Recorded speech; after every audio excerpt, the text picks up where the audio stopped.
Every video game player has wanted to feel overpowered. Look at the console commands in Bethesda's open world games or the old GameShark days. That's another reason games like Prototype and Saints Row 4 were so much fun. They allowed us to feel crazy powerful throughout.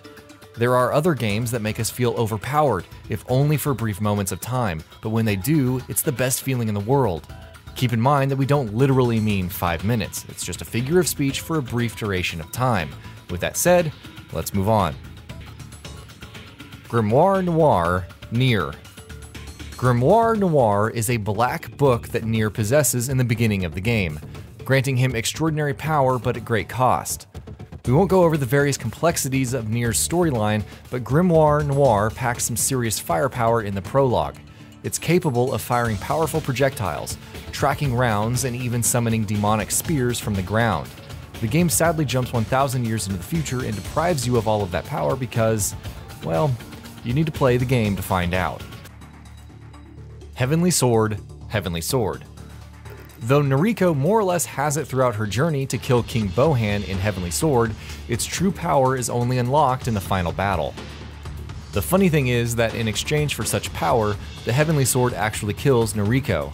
Somehow she forms a pact with the sword in exchange for a brief burst of power, turning Noriko into an unstoppable force that destroys Bohan's forces and eventually bests Bohan himself. Of course, Noriko still died in the end and Bohan lived, so we're not sure if it was all for the best. Hammer of Dawn, Gears of War. For almost every situation in the Gears of War universe, the Hammer of Dawn is shown to be an enormous game changer. Dealing with a berserker that can be harmed by bullets? Hammer of Dawn. Reavers not dying quick enough? Hammer of Dawn. However, you never use it for more than a few minutes at a time, and sadly it isn't exactly the best tool against the Lambent Zerker in Gears of War 3. Despicable You, Gears of War 4. Accessible only on insane difficulty in Act 1's prologue, the Despicable You is a limited ammo freeze gun found in Gears of War 4. As an obvious ode to Despicable Me, the gun fires icy projectiles that can freeze enemies. They can then be smashed as you see fit, killing enemies instantly, which is no small feat on insane difficulty. You only get 12 shots and it doesn't carry over into any other sequence, so treasure its frozen goodness while you can. Spartan Laser, Halo 3. There are about 2 to 3 times in Halo 3 where you get the Spartan Laser, but when you do, everything goes down in a hurry. Wraiths, Banshees, you name it, all fall before the mighty Spartan Laser. Though it has a charge-up time and targets must be led, thus making it best for vehicles, it's still the most powerful projectile weapon in the game. Too bad it's usable only for a short period each time due to ammo restrictions. Dark Energy Field Manipulator, Half-Life 2.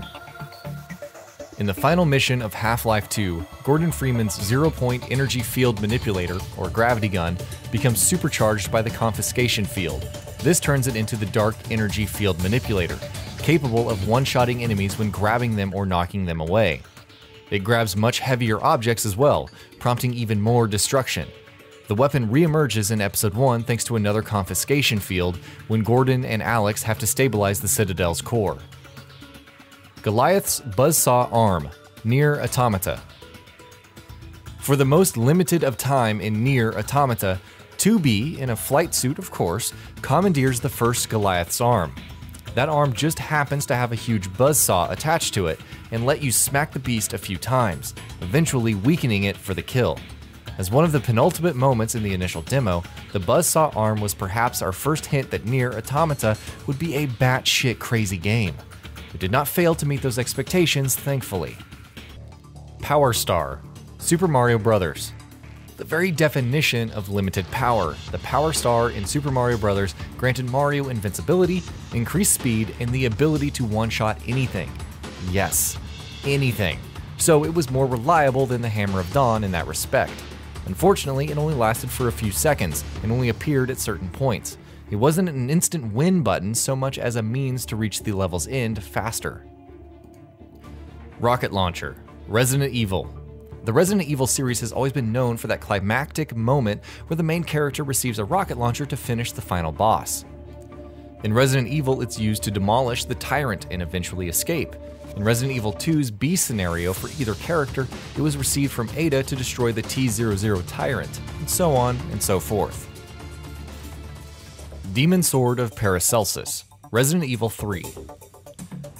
Better known as that friggin' railgun you murder the nemesis with, the Demon Sword of Paracelsus exists as an experimental, non-moving device in the incineration disposal plant P12A. It requires 3 batteries to be pushed into place, and targets must be lured in front of it for maximum effectiveness. Naturally, Jill Valentine uses it to rid the world of the nemesis once and for all before escaping from Raccoon City. YAMATO'S Wave Motion Gun, Super Robot TAISEN 5. The Wave Motion Gun is a trope unto itself, firing a beam of pure energy that tears through any defense while also murdering any ship in its path. Throughout the Super Robot TAISEN series, the trope manifests itself in many different forms. However, the very weapon itself appears in Super Robot TAISEN 5, when the Yamato from the space battleship Yamato 2199 appears. The weapon can only be used in 2 stages, and is necessary to unlock the true ending. Also, it's really cool to see a black hole harnessed energy tear things apart. Mech Suit, Saints Row 4. Even when Saints Row 4 gave you black hole guns, superpowers, and killer vehicles, its most powerful weapon was time limited. The mech suit is controlled at certain key missions and armed with a repeater gun and rockets. When you beat the game, the mech suit can be unlocked for use in the open world. Unfortunately, it's only active for a limited time. The good news is that you can just call it down again, following a cooldown period, of course. Power Armor, Dead Rising 4. Power Armor in Dead Rising 4? Why not? Frank is crazy powerful with it on and can punch crowds of zombies into oblivion with it. The Power Armor also allows certain weapons like the Gatling gun to be picked up and used. Again, it was time limited and would be shrugged off once the killing was done, but Power Armor was probably the most redeeming part of Dead Rising 4. And that'll be about it for this one. If you guys like what we're doing at GamingBolt, please consider subscribing to our channel, and I'll see you guys on the next video.